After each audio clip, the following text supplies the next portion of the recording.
Good morning सभी को। तो लास्ट क्लास में हम वान डेर वाल स्थिरांक और जो आपके सामान्यत स्थिरांक थे आपके क्रांतिक ताप, क्रांतिक दाब और क्रांतिक आयतन, उनमें हमने संबंध पढ़ा था भी।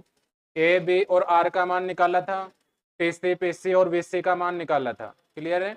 आज हम पढ़ेंगे नेक्स्ट जो हमारा टॉपिक है वो है संगत अवस्था का नियम। इसको हम क्या कहते हैं भी? समानित अवस्था समीकरण। क्लियर है। तो देखो समानित अवस्था जो समीकरण है ये क्यों दिया गया, समानित अवस्था समीकरण की आवश्यकता क्यों पड़ी? क्योंकि समानित अवस्था जो समीकरण है इसको देने का मुख्य कारण ये था कि वान डेर वाल समीकरण हमने पढ़ा था अभी, और वान डेर वाल जो समीकरण था वो क्या दिया गया था? P plus A N square by V square, V minus का N B equal to N R T, ये वान डेर वाल इक्वेशन दिया गया था। तो P plus A N square by V square, V minus N B equal to N R T. अब देखो ये वान डेर वाल जो इक्वेशन था, इस इक्वेशन में हमने आपको बताया था कि यहाँ पे ए और बी वान डेर वाल स्थिरांक कहलाते हैं। क्या कहलाते हैं? ए और बी। यहाँ पे ए और बी जो हैं ये क्या कहलाते हैं भी? ए एंड बी यहाँ पे वान डेर वाल्स स्थिरांक कहलाते हैं। ठीक है। तो ए और बी जो हैं ये गैस की प्रकृति पे निर्भर करते हैं। ए और बी का जो मान है ये किस पे डिपेंड करता है? गैस की प्रकृति पे निर्भर करता है। इसलिए वान डेर वाल जो समीकरण है इसको हम सभी गैसों के लिए अप्लाई नहीं कर सकते। वान डेर वाल जो गैस है, वान डेर वाल जो समीकरण है इसको हम सभी गैसों पे अप्लाई नहीं कर सकते हैं। क्यों नहीं कर सकते हैं? क्योंकि इसमें वान डेर वाल स्थिरांक जो है ए और बी, इनका जो मान है वो किस पे डिपेंड करता है? गैस की प्रकृति पे निर्भर करता है। और वान डेर वाल स्थिरांक ए और बी के जो मान है वो अलग अलग गैसों के लिए अलग अलग होते हैं। क्लियर है। अलग अलग गैसों के लिए वान डेर वाल जो स्थिरांक है उनके मान क्या होते हैं? अलग अलग होते हैं। क्लियर है। तो वान डेर वाल जो समीकरण है इसको हम सभी गैसों के लिए अप्लाई नहीं कर सकते, अर्थात सभी जो आपकी समीकरण है व्यापक समीकरण उन पर हम वान डेर वाल जो समीकरण है उसको अप्लाई नहीं करते। इसलिए यहां से क्या किया गया, यहां से वान डेर वाल जो स्थिरांक थे आपके और बी, इनको हटाना है आपको। यहां से वान डेर वाल स्थिरांक किसको हटाना है आपको? यहां से ए और बी को हटाना है। अब ए और बी को यहां से हटाएंगे और एक नया समीकरण यहां से हमें प्राप्त होगा, उसे को हम क्या कहते हैं भी? वान डेर वाल समानित अवस्था समीकरण। क्लियर है। तो देखो वान डेर वाल जो अवस्था समानित समीकरण है इसमें क्या किया गया, ये इक्वेशन है आपका वान डेर वाल, इसमें n इक्वल टू 1 रख दिया गया। n का मान 1 यहां से पुट कीजिए। n इक्वल टू 1 रखने पर n का मान यहाँ पे 1 पुट करो। n का मान 1 पुट करेंगे तो क्या हो जाएगा? ये p plus A upon V square हुआ भी, और ये v माइनस का b, और इक्वल टू यहां से क्या हो गया? R T. ये इक्वेशन नंबर आपका कौन सा हो गया? 2। अब यहां से देखो लास्ट क्लास में हमने वान डेर वाल स्थिरांक ए बी और आर के मान निकाले थे। किसके मान निकाले थे? ए बी और आर के। तो वहां से बताओ आर का ए का मान कितना आया था? ए का जब मान निकाला था हमने तो कितना आया था? 3 पे से, और ये बी से लास्ट क्लास में हमने निकाला था। ए का जो मान था वो कितना आया था? 3 पे से बे से स्क्वायर। बे का मान हमने निकाला था भी, बे का मान कितना आया था? बे से अपॉन 3। बे का मान कितना आया था? बे से अपॉन 3। और आर का मान हमने निकाला था, आर का मान कितना आया था? 8/3 पे से बे से और अपॉन, यही आया था। तो यहां से हमने जब क्रांतिक स्थिरांक और वान डेर वाल जो स्थिरांक है उनमें संबंध स्थापित किया था तो ए बी और आर का मान निकाला था। ए का मान यहां से हमें क्या प्राप्त हुआ था? 3 पे से बे से स्क्वायर। बे का मान क्या आया था? बे से बाई थर्ड। ठीक है। और आर का मान कितना आया था? 8/3 पे से बे से बाई टे से। तो ये तीनों जो मान हैं इनको मैं 2 नंबर में रख दूं। ए बी और आर के जो मान है पीछे उसको किस में रख दूं? 2 नंबर में रख सकते हैं भी। यहां से 2 नंबर में मान पुट करो, क्या इक्वेशन आएगा यहां से? P प्लस ए का मान रखो 3 पे सी और ये वे सी स्क्वायर और अपॉन क्या है आपका वे स्क्वायर। क्लियर है? पे प्लस 3 पे सी वे सी स्क्वायर अपॉन वे स्क्वायर, वे माइनस वे का मान रखो वे सी अपॉन 3 हो गया अभी इक्वल टू आर का मान पुट करो यहाँ से 8/3, ये आपका पेसी, ये आपका वेसी अपॉन टीसी हुआ भी, और क्या है आपका टी है 8/3 पेसी वेसी अपॉन टीसी और टी हो गया। ये इक्वेशन नंबर आपका कौन सा हो गया अभी? इक्वेशन नंबर थर्ड हुआ भी। अब इक्वेशन नंबर थर्ड जो हमें प्राप्त हुआ है, इस इक्वेशन नंबर थर्ड में हम क्या करते हैं, किसका भाग लगा देते हैं? पेशी वेसी का। इक्वेशन नंबर थर्ड में हम यहाँ से किसका भाग लगाते हैं? पेशी वेसी का। तो यहाँ से भाग आप लगा सकते हैं समीकरण 3 में पेशी वेसी से भाग देने पर। क्लियर है भी? तो इक्वेशन नंबर 3 जो है उसमें किससे भाग लगाना आपको? पेशी वेसी से। पे भाग लगाओ। अब देखो ये पद कौन सा है? अरे पे वाला पद है, ये किसका है? वे का। इस वाले पद में किसका भाग लगा दूं मैं? पे से का, और इसमें वेसी का। तो मल्टीप्लाई में है आपस में दोनों, ये दोनों आपस में क्या है? मल्टीप्लाई में।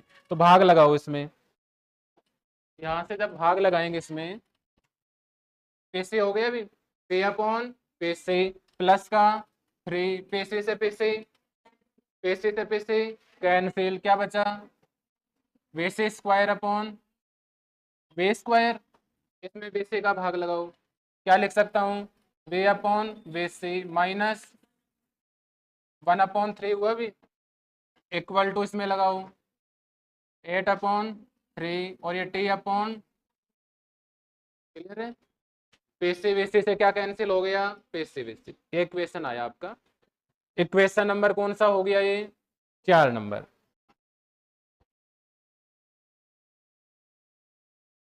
चार नंबर हमें प्राप्त हुआ भी। इस 4 नंबर को हम 3 से मल्टीप्लाई करते हैं। समीकरण 4 को 3 से गुणा करने पर, इसको 3 से गुणा करो, 3 से मल्टीप्लाई इसको करेंगे, बताओ क्या लिख सकता हूँ? अब देखो मल्टीप्लाई तो करना आता है ना आपको, जैसे 2 × 3 है, 2 गुना क्या है? 3। मैं आपको कहूँ इसको 2 से मल्टीप्लाई करो। क्लियर है? तो आप कैसे करोगे? एक ही संख्या से तो गुणा करोगे, अरे एक से ही करोगे कि दोनों से करोगे? एक से ही करेंगे। तो यहाँ से मैं बताओ 3 को इस वाले पद से मल्टीप्लाई कर दूं, समझ रहे हो? अरे समझ रहे हो? क्लियर है? तो यहाँ से इसको मैं लिख सकता हूँ P upon P C plus 3 बे से स्क्वायर अपॉन, इसको 3 से करो, ये क्या हो गया बताओ? वे अपॉन 3/3। अरे 3/3 कितना हुआ? 1 हुआ, और इक्वल टू 3 से करो, 3 से 3 कैंसिल, 8 और 8 अपॉन इक्वेशन नंबर। क्लियर है? इक्वेशन नंबर 4 जो था उसको हमने किससे मल्टीप्लाई किया है? 3 से मल्टीप्लाई किया है। क्लियर है? तो नया इक्वेशन हमें क्या प्राप्त हुआ? अभी 5 नंबर प्राप्त हुआ। यहाँ तक कोई डाउट? क्लियर है यहाँ तक?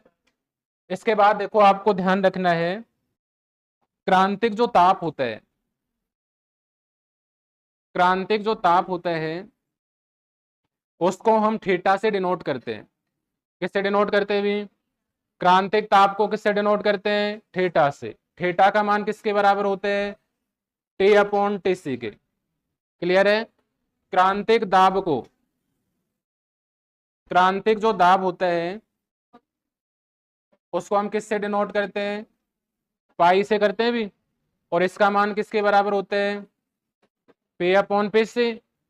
और क्रांतिक आयतन,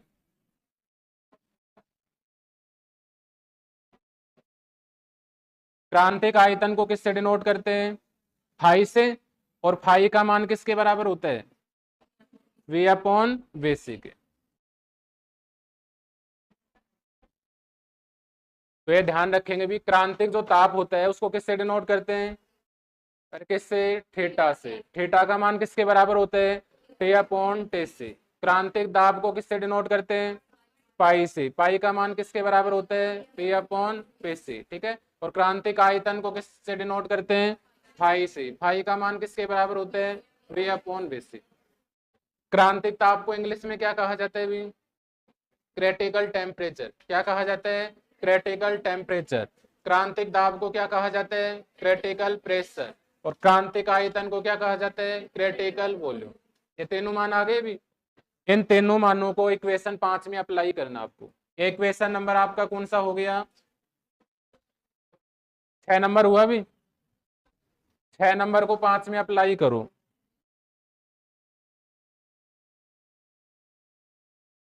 समीकरण 5 तथा समीकरण समीकरण 5 तथा समीकरण 6 से बताओ, पे अपॉन पे सी को क्या लिख सकता हूं, पे अपॉन पे सी का मतलब पाई हुआ। अरे पे अपॉन पे सी का मतलब पाई। अब वे से स्क्वायर बाई वे स्क्वायर है, इसका मतलब क्या हुआ, अरे वे अपॉन वे से क्या होता है, पाई। तो वे स्क्वायर अपॉन वे से स्क्वायर क्या हुआ, पाई स्क्वायर। वे अपॉन वे से क्या होता है, पाई। और टी अपॉन टी से क्या होता है, थीटा। तो यहां से इसको अप्लाई करते हैं अपन। तो बताओ क्या लिख सकते हैं, यहां से हो जाएगा पाई प्लस 3 बाई फाइव स्क्वायर होगा भी। और ये आपका 3 पाई-1 होगा। और इक्वल टू ये आपका 8 थीटा होगा।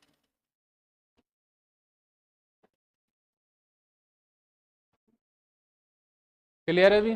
पाई प्लस 3 बाई 5 स्क्वायर 3 पाई-1 इक्वल टू 8 थीटा।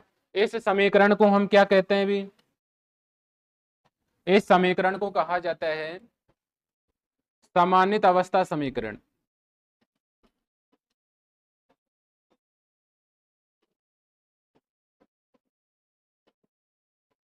और क्या कह सकते हैं इसको, संगत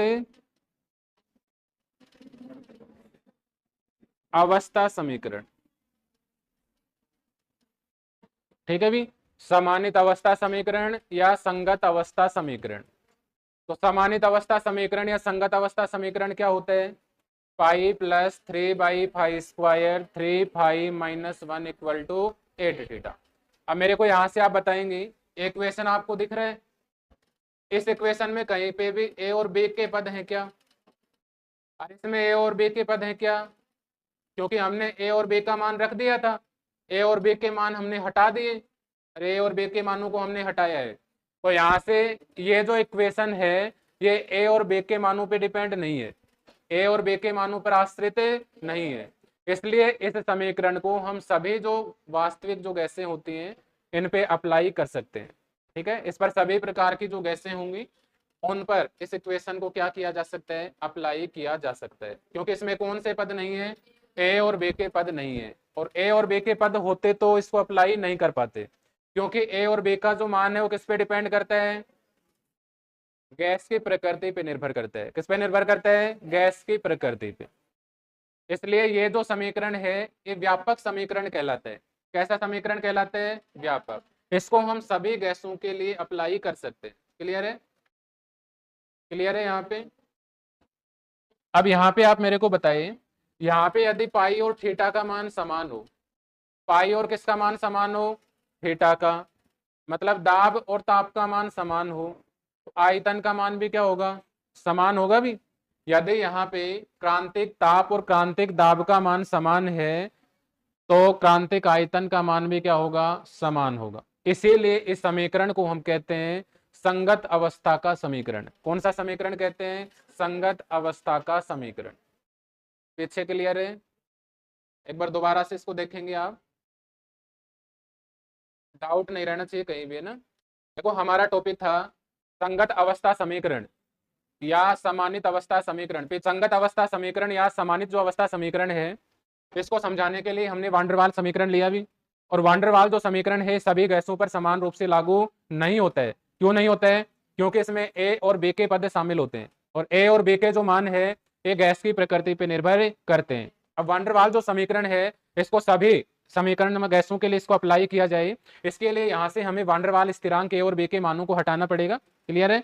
तो ए और बी के मानों को हटाने पर एक नई समीकरण हमें प्राप्त होगी। उस समीकरण को ही हम क्या कहते हैं? सामान्यित अवस्था समीकरण। वान डेर वाल इक्वेशन था, इस इक्वेशन में एन के स्थान पे आपको क्या रख देना है? 1 रखोगे। एन के स्थान पे 1 रखा आपने, इक्वेशन नंबर 2 हमें यहाँ से प्राप्त हुआ। इसके बाद हमने लास्ट क्लास में वान डेर वाल स्थिरांक निकाले थे, ए बी और आर का मान। ए का मान कितना आया था? 3 पेसी बेसी स्क्वायर। बी का मान कितना आया था? बेसी अपॉन 3। और आर का मान कितना आया था? 8/3 पेसी बेसी अपॉन टीसी। अब इन तीनों मानों को जैसे ही आप वान डेर वाल समीकरण में रखेंगे तो ए और बी के मान हट जाएंगे भी। तो इन तीनों मानों को यहाँ से हम 2 नंबर में पुट करते हैं। ये पुट किया हमने, ये नया इक्वेशन हमें प्राप्त हुआ, इक्वेशन नंबर 3। इस इक्वेशन नंबर 3 में किससे भाग लगाना आपको? पेसे वेसे से क्या लगाना है? भाग यहाँ से लगाना। भाग लगा दोगे आप। एक पद में किसका भाग लगाया आपने? पेसे का। एक पद में वेसे का, और उधर पेसे वेसे से क्या हो गया? पेसे वेसे कैंसिल। ये भाग हमने लगाया तो ये 4 नंबर हमें प्राप्त हुआ। इसके बाद 4 नंबर जो हमें प्राप्त हुआ है इसको किससे मल्टीप्लाई करना है? 3 से। अब देखो ये दोनों जो पद हैं, ये वाला पद आपका और ये वाला जो पद है, ये मल्टीप्लाई में है भी। अरे किस में है? मल्टीप्लाई में। अब मेरे को आप ये बताओ, जैसे ए क्रॉस बी है, ए क्रॉस क्या है? बी। समझ रहे हो? ए क्रॉस बी। इसी प्रकार ये ए है और ये क्या है? बी है। अब मैं आपको कह रहा हूँ इसको 3 से मल्टीप्लाई करो। बताओ 3 से मल्टीप्लाई करोगे आप इसको तो मैं ये कर सकता हूँ क्या? 3a इंटू बी कर सकता हूँ। आप ये भी कर सकते हो, a इंटू, अरे बात तो वही है, क्योंकि इसको मल्टीप्लाई आप करोगे तो देखो यहाँ से करो 3a, a को b से करोगे तो a 3ab, इसको मल्टीप्लाई करो कितना आएगा? सेम ही आएगा भी। तो मल्टीप्लाई में हम कर सकते हैं। डाउट कोई? क्लियर है? तो यहाँ से हमने इसको 3 से मल्टीप्लाई किया, इधर भी हमने 3 से मल्टीप्लाई किया, 3 से 3 क्या हो गया? इधर कैंसिल। ये इक्वेशन नंबर हमें कौन सा प्राप्त हुआ अभी? 5 नंबर। क्लियर है? 5 नंबर तक। इसके बाद में देखो समानित ताप, समानित दाब और समानित आयतन। समानित ताप को किससे डिनोट करते हैं? थीटा से। समानित दाब को पाई से, और समानित आयतन को फाई से डिनोट करते हैं। क्लियर है? समानित ताप थीटा का मान किसके बराबर होते हैं? T upon T C. समानित दाब पाई का मान पी अपॉन पी सी, और समानित आयतन फाई का मान वी अपॉन वी सी। इसको अप्लाई हम करते हैं। यहाँ से अप्लाई आप इसको करेंगे तो एक नया इक्वेशन हमें प्राप्त होगा भी। क्या इक्वेशन प्राप्त होगा? Pi plus 3/5 square 3 minus 1 equal to 8 theta. Clear है? यहाँ पे पीछे क्लियर है? इस समीकरण को क्या कहा जाता है? समानित अवस्था समीकरण। क्या कहा जाता है? समानित अवस्था समीकरण। या इसको क्या कहते हैं हम?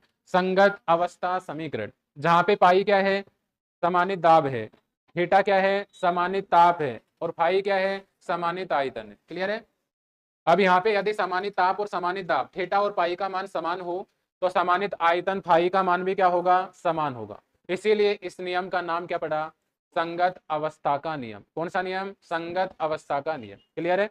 वान डेर वाल जो इक्वेशन था उसको सभी गैसों के लिए अप्लाई हम नहीं कर सकते थे, लेकिन यहाँ पे ये जो समीकरण है इसको हम सभी गैसों पर क्या कर सकते हैं? अप्लाई कर सकते हैं, क्योंकि यहाँ पे ए और बी के मान नहीं है भी। अरे वान डेर वाल स्थिरांक यहाँ पे नहीं है। अगर वान डेर वाल स्थिरांक होते तो हम अप्लाई नहीं कर पाते, क्योंकि वान डेर वाल स्थिरांकों के जो मान है वो किस पे डिपेंड करते हैं? गैस की प्रकृति पे निर्भर करते हैं। क्लियर है यहाँ तक? तो इक्वेशन आपको ध्यान रखना है, pi plus 3/5 square 3 minus 1 equal to क्या होता है? 8 थीटा। इसी को क्या कहा जाता है? समानित अवस्था समीकरण। क्लियर है? तो ये टॉपिक था आपका समानित अवस्था समीकरण, जिसका दूसरा नाम क्या था? संगत अवस्था समीकरण। क्लियर है यहाँ तक?